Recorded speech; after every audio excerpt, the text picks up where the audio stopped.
L'Éternel parla à Moïse, et dit, Lorsque quelqu'un péchera et commettra une infidélité envers l'Éternel, en mentant à son prochain au sujet d'un dépôt, d'un objet confié à sa garde, d'une chose volée ou soustraite par fraude, en niant d'avoir trouvé une chose perdue, ou en faisant un faux serment sur une chose quelconque de nature à constituer un péché, lorsqu'il péchera ainsi et se rendra coupable, il restituera la chose qu'il a volée ou soustraite par fraude, la chose qui lui avait été confiée en dépôt, la chose perdue qu'il a trouvée, ou la chose quelconque sur laquelle il a fait un faux serment.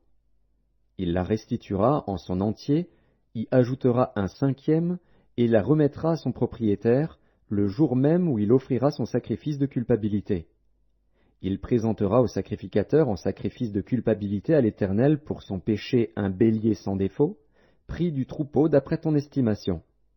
Et le sacrificateur fera pour lui l'expiation devant l'Éternel, et il lui sera pardonné, quelle que soit la faute dont il se sera rendu coupable.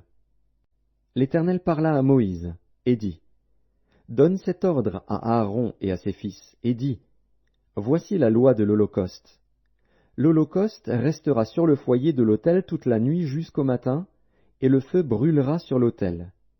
Le sacrificateur revêtira sa tunique de lin et mettra des caleçons sur sa chair, il enlèvera la cendre faite par le feu qui aura consumé l'Holocauste sur l'autel, et il la déposera près de l'autel.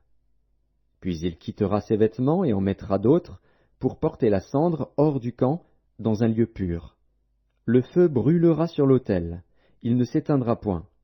Chaque matin, le sacrificateur y allumera du bois, arrangera l'Holocauste, et brûlera la graisse des sacrifices d'action de grâce. Le feu brûlera continuellement sur l'autel, il ne s'éteindra point.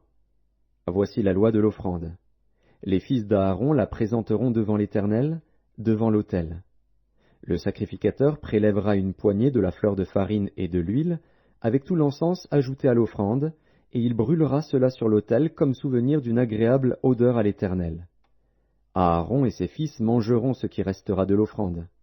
Ils le mangeront sans levain, dans un lieu saint, dans le parvis de la tente d'assignation. On ne le cuira pas avec du levain. C'est la part que je leur ai donnée de mes offrandes consumées par le feu. C'est une chose très sainte, comme le sacrifice d'expiation et comme le sacrifice de culpabilité. Tout mâle d'entre les enfants d'Aaron en mangera.